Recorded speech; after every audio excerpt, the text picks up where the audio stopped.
Note ban पर देश की जनता का मूड क्या है और बीजेपी सरकार के फैसले पर वो क्या सोच रही है, इसकी एक कहानी तब सामने आई जब हम दिल्ली के कनॉट प्लेस में बीजेपी नेता के साथ पहुंचे। मैं आपको बता दूं कि हमने यहाँ कनॉट प्लेस में खूब चक्कर लगाए हैं, लंबी लाइनें थी। आज पता नहीं क्यों आज लाइन छोटी है, लगभग 10-12 में सिमट जा रही है। नहीं, लाइन बहुत प्यारी सी है। इकट्ठे पैसे इतने बहुत दिनों बाद देखे, आप ये भी देख सकते हैं। आई थिंक 50 दिन ओवर होने देने पड़ेंगे।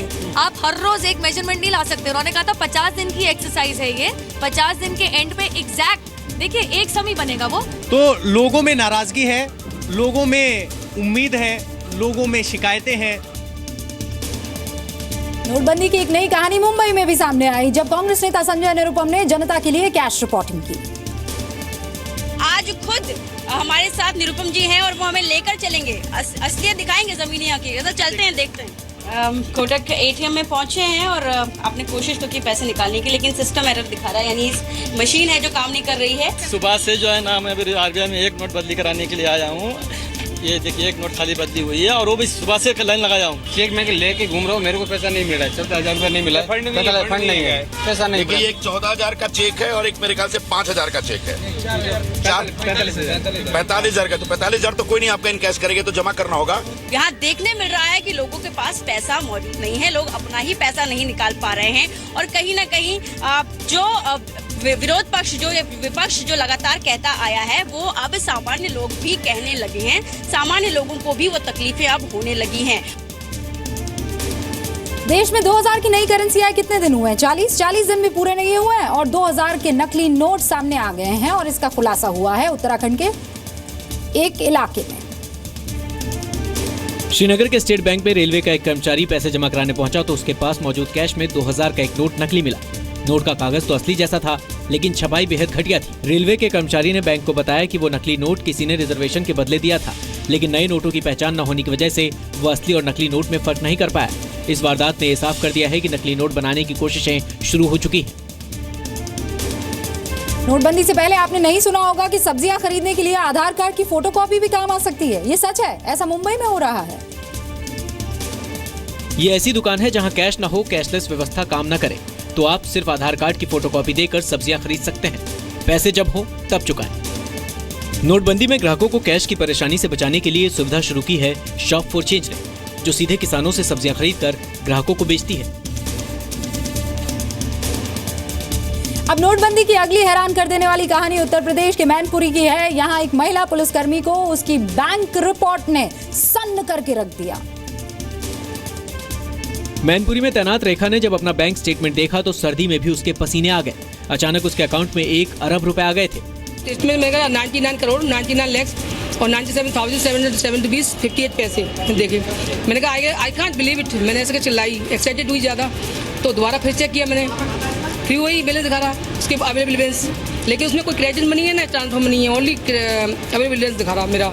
घबराई रेखा ने सीधे पीएम मोदी को पीएमओ में फैक्स भेजा जिसमें उसने सारी जानकारी दी। इसके बाद बैंक ने बताया कि ये गलती उसकी तरफ से हुई है।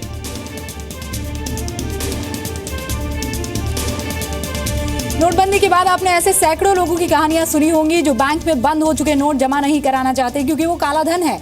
लेकिन बिहार के आरिफ की कहानी इस मामले से थोड़ी अलग है।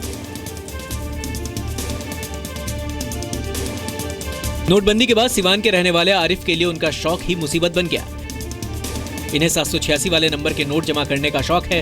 14 साल से ऐसा करते करते आरिफ ने 786 नंबर वाले करीब 30,000 के नोट जमा कर डाले। कहां तो ख्वाहिश थी कि इनका नाम Limca book of Guinness book of world record में दर्ज हो जाएगा और कहां इनकी सालों की मेहनत बर्बाद होने वाली है। अब इन्हें 500 और 1000 के बंद हो चुके 786 नंबर वाले नोट बैंक में जमा कराने पड़ेंगे, यानी इनके लिए शौक ही सजा बन गई। पूरे देश में आयकर विभाग की छापेमारी में नए पुराने नोट पकड़े गए हैं, लेकिन आयकर विभाग की टीम को सबसे ज्यादा मुश्किल बेंगलुरु में हो रही है, जहां छापा मारने वाली टीम पर कुत्ते छोड़ दिए गए। बेंगलुरु की सोसाइटी में इनकम टैक्स विभाग की टीम पर कुत्ते छोड़ दिए गए ताकि वो फ्लैट में घुस ना सके। लेकिन इनकम टैक्स विभाग की टीम पुलिस और स्थानीय लोगों की मदद से जब फ्लैट में दाखिल हुई तो यहाँ से करोड़ों रुपए कैश बरामद हुए। आयकर विभाग ने यहाँ से 2 करोड़ 89 लाख रुपए जब्त किए हैं और इस कैश में 2 करोड़ 25 लाख रुपए 2000 के नए नोटों में थे। पुणे में जब 15 बैंक लॉकर्स खुले तो उससे नोटों का पहाड़ गिरा। 15 लॉकर्स में ठूस ठूस कर 10 करोड़ रुपए रखे हुए थे।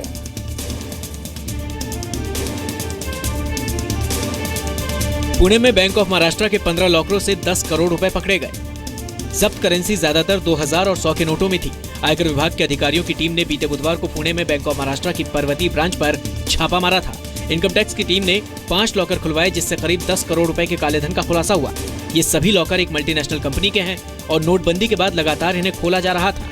इसी वजह से बैंक को शक हुआ। नोटबंदी के बाद काली कमाई के कई नटवरलाल पकड़े जा चुके हैं, लेकिन सबसे अजब कहानी है दिल्ली के रोहित टंडन की, जिसने करोड़ों की काली करेंसी जहां छिपा रखी थी, उसका नाम है सफेद कोठी। दिल्ली में इसी को नोट का सबसे बड़ा नटवरलाल कहा जा रहा है। ग्रेटर कैलाश की इसी सफेद कोठी में इनकम टैक्स विभाग को छापे में करोड़ों का काला धन मिला। यहाँ कुल 13.5 करोड़ रुपए मिले, जिसमें से 2000 के नए नोटों के 2 करोड़ 61 लाख रुपए मिले और 1000 के पुराने नोटों में 7 करोड़ मिले। लॉ फर्म की सफेद इमारत में अलमारी, अटैची और कार्टन में नए और पुराने नोटों की गड्डियों का मानव गोदाम था। सूत्रों के मुताबिक ये पैसा एक बिल्डर और एक पूर्व मंत्री और कुछ नेताओं का है। 8 नवंबर को नोटबंदी के बाद सबसे हैरान करने वाली बात यह थी कि दिल्ली, मुंबई समेत कई बड़े शहरों में अचानक ब्लड प्रेशर और नींद की दवाओं की मांग बढ़ गई। और ऐसा शायद इसलिए हुआ क्योंकि कई काले धन कुबेरों के नोट रद्दी हो गए थे।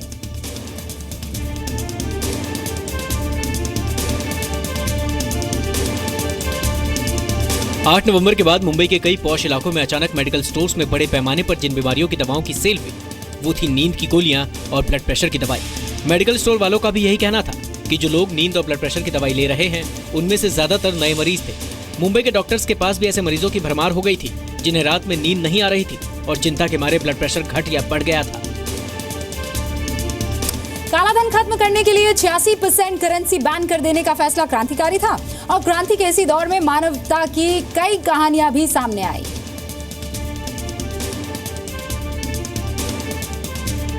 नोटबंदी के फैसले के बाद इंसानियत की एक से बढ़कर एक मिसालें सामने आई।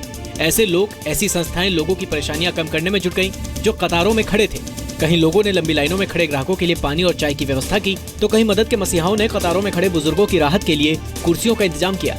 कुछ जगह तो लाइनों में खड़े लोगों के लिए खाने पीने तक का इंतजाम किया गया और फल भी बांटे गए। देश में नोटों की किल्लत बढ़ी तो मंदिरों ने भी दान लेने का तरीका बदल दिया। उज्जैन के प्रसिद्ध महाकाल मंदिर में कैशलेस दान अब शुरू हो गया है। उज्जैन के महाकाल मंदिर में अहमदाबाद के रहने वाले शेखर पटेल और उनके साथियों ने एटीएम कार्ड से स्वाइप के जरिए 1 लाख रुपए का दान दिया।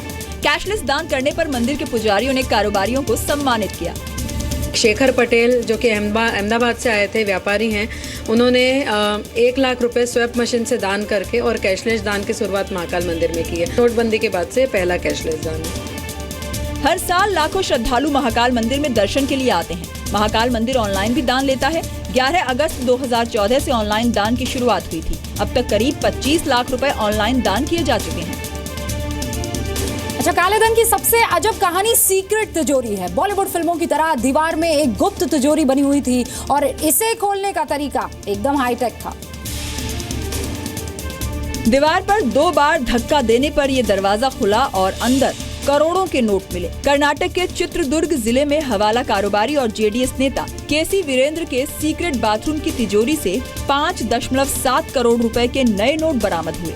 सिर्फ नोट ही नहीं, यहाँ 32 किलो सोने के बिस्किट और ज्वेलरी के साथ 90 लाख के पुराने नोट भी मिले। आयकर विभाग ने चित्रदुर्ग से करीब 40 किलोमीटर दूर चल्लाकेरे शहर में केसी वीरेंद्र के घर 10 दिसंबर को छापेमारी की और वहीं बाथरूम में बनी सीक्रेट तिजोरी में यह खजाना बरामद हुआ। गुलाबी नोटों में काले धन छिपाने के खेल में बैंक अधिकारियों की भी पूरी मिली भगत रही। नवंबर से दिसंबर के बीच केसी वीरेंद्र के 5 करोड़ 76 लाख रुपए को 2000 और 500 रुपए के नए नोटों में बदला गया। काले धन को बदलने के लिए फर्जी पहचान पत्र और आईडी कार्ड का इस्तेमाल हुआ। पुलिस ने जेडीएस नेता केसी वीरेंद्र को गिरफ्तार कर लिया है। आजाद भारत में ऐसा पहली बार हुआ कि देश की नदियों में नोटों की गड्डियां बहती हुई मिली। ये उन लोगों का ही काला धन था जिन्होंने पूरी मेहनत से बेईमानी करने में कोशिश तो की, लेकिन नोट नहीं जुटा पाए। यूपी के मिर्जापुर में गंगा नदी में लाखों रुपए के नोट तैरते मिले। सुबह लोग गंगा स्नान के लिए पहुंचे तो 500 और 1000 के पुराने नोट देखकर हैरान रह गए। नोटों को टुकड़े टुकड़े कर पानी में फेंका गया था। बताया जा रहा है कि लाखों नोट पानी में बहा दिए गए। पुलिस के मुताबिक काले धन पर कार्रवाई से बचने के लिए ये नोट नदी में फेंके गए। उत्तराखंड के हल्द्वानी में 5 दिसंबर को काठगोदाम से कटघरिया जाने वाली नहर में 500 और 1000 के पुराने नोट बहने लगे। नोट निकालने के लिए सैकड़ों लोग ठंड के बावजूद नदी के पानी में कूद गए। नहर से पैसा निकालने की रेस में आसपास के 40 गाँव के लोग शामिल हो गए। खबर मिलने के बाद पुलिस पहुंची, लेकिन तब तक लोगों ने लाखों रुपए कमा लिए। 20 किलोमीटर लंबी नहर में सुबह से लेकर दोपहर तक लोग पानी से पैसा बनाते रहे। नोटबंदी के बाद 500 और 1000 के नोटों को जितनी दुर्दशा झेलनी पड़ रही है, वैसा कभी नहीं हुआ। नोट सिर्फ नदी में बहते हुए नहीं, बल्कि कूड़े के ढेर में भी पाए गए। 500 और 1000 के नोट, वो भी कूड़े के ढेर में। ये तस्वीर 13 नवंबर को पश्चिम बंगाल की राजधानी कोलकाता से सामने आई। ग्रीन गोल्फ इलाके में 2 बोरों में 500 और 1000 के नोट भरे हुए थे और ये पैसा जिसका भी था वो शायद इस कदर बौखलाया हुआ था कि उसने नोट कूड़े में फेंकने से पहले टुकड़े टुकड़े करने की कोशिश की थी। काट कर रास्ते में फेंक रहे हैं। वो अभी जो हो रहा है, गरीब लोग का मुंह में हंसी है, अमीर लोग का मुंह में अभी रो रहा है सब लोग। 2-3 बस्ता टाका था वो लेके गया है और मेरे पास भी है, ये 1-2 है मेरे पास, सब काट दिया। नोटबंदी की अगली अजब कहानी सूरत से है। आपको दिखाते हैं कि 500 और 1000 के नोट बंद हो जाने के बाद लोग कैसी कैसी अजीब हरकतें करने लगे हैं। नोटबंदी ना हुई होती, 500 और 1000 के नोट रद्दी ना बने होते तो शायद ऐसा हैरत अंगेज वीडियो भी सामने नहीं आता। ये वायरल वीडियो सूरत की एक शादी का है, जहां शादी में आए युवक नोट खाते हुए और बीच बीच में पानी पीते हुए दिख रहा है। इस युवक ने 1-1 हजार के कई नोट खा डाले और उसे रोकने वाला कोई नहीं था।